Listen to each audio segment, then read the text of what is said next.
प्रश्न आहे 10 पुस्तकांची किंमत 375 रुपये आहे, तर 6 पुस्तकांची किंमत किती? हा प्रश्न समचलनावर आधारित आहे, म्हणजे संख्या व राशी या दोन्ही परस्परावलंबी आहेत. आता कसे काढायचे ते बघा. पुस्तकांची संख्या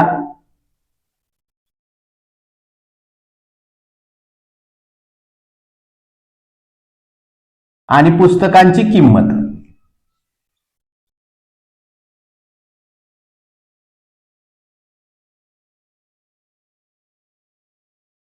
पुस्तकांची संख्या किती आहे?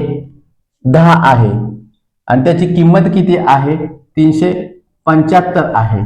आणि 6 पुस्तकांची किंमत किती हा प्रश्न विचारलेला आहे. त्याची आपण किंमत ही x मानूयात. म्हणून हा तिरकस गुणाकार करायचा.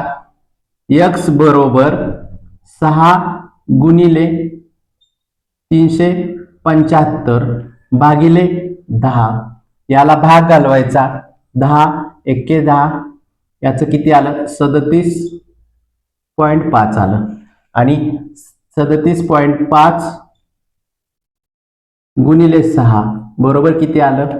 225. म्हणून x बरोबर किती आले? 225. म्हणजे 6 पुस्तकांची किंमत किती झाली? 225.